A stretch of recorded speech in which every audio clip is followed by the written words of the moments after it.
Assalamualaikum warahmatullahi wabarakatuh. Perkenalkan, nama saya Zahra Zahia Pasa dari kelas 7A. Assalamualaikum warahmatullahi wabarakatuh. Nama saya Aurin Nabila Pasbetan Marfendi, absen 5 kelas 7A. Di sini saya serta Aurin akan menceritakan sejarah singkat mengenai Demak sebagai tunas supremasi kejayaan Nusantara. Sejarah Kesultanan Demak. Kesultanan Demak adalah kerajaan Islam pertama di Pulau Jawa. Wilayah kekuasaannya meliputi pesisir utara Jawa dan selatan Sumatera. Demak adalah pelopor dan pusat penyebaran Islam di Nusantara. Nama Demak tak lepas dari Wali Songo atau Wali Sembilan yang menyebarkan Islam melalui aktivitas pendidikan dan kesenian. Contohnya Sunan Bonang dengan gamelan dan Sunan Kalijaga dengan wayang. Demak didirikan oleh Raden Fata, putra dari Brawijaya V, seorang raja Majapahit, dan Slirnya, seorang putri asal Tiongkok. Demak yang awalnya berada di bawah naungan Majapahit mulai melepaskan diri seiring dengan kemunduran Majapahit. Demak kemudian menjadi pusat perdagangan baru karena memiliki pelabuhan besar yang letaknya strategis. Demak mencapai kejayaannya di bawah Sultan Trenggono. Ia berhasil mengusir Portugis dari Sunda Kelapa yang sekarang menjadi Jakarta. Sebagai kerajaan maritim, kejayaan Demak berasal dari perdagangan laut yang melalui pelabuhan di pesisir utara Jawa yang dikuasainya. Demak mengekspor beras dan semenanjung Malaya dan Kepulauan Maluku, dan sebaliknya mengimpor rempah-rempah.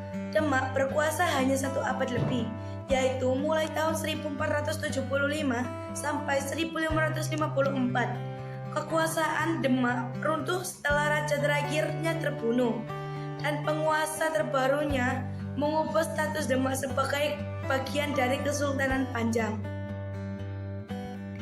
Raden Fata adalah raja pertama Demak yang bergelar Sultan Syah Alam Akbar Al-Fatah. Masa kekuasaannya dikenal dengan penyebaran Islam di Pulau Jawa dan penaklukan beberapa pelabuhan penting seperti Pelabuhan Jepara, Gresik, dan Tuban. Setelah Raden Fata wafat, ia digantikan oleh putranya, Adipati Unus. Adipati Unus dikenal dengan sebutan Pangeran Sabranglor karena keberaniannya melawan Portugis di Malaka.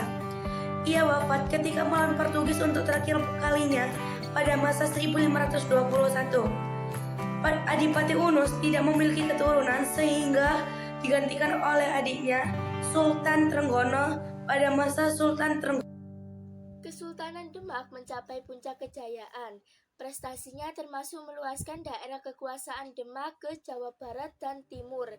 Dipimpin oleh Fathahillah, Demak berhasil mengusir Portugis dari Sunda Kelapa pada tahun 1527.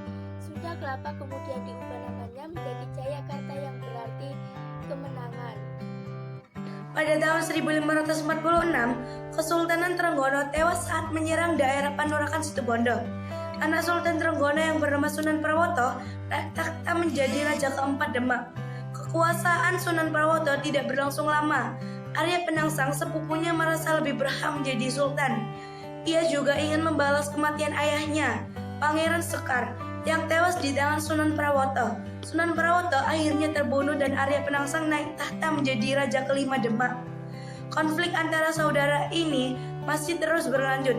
Joko Tengger, Adipati Pajang, berusaha berebut kekuasaan Demak. Arya Penangsang pun berhasil dibunuh oleh Sutawijaya, anak angkat Joko Tingkir. Joko Tingkir kemudian mengambil alih kekuasaan dan memindahkan pusat pemerintahan ke Pajang. Setelah itu berdirilah Kesultanan Pajang dengan Joko Tingkir sebagai raja pertama yang bergelar Sultan Hadiwijaya.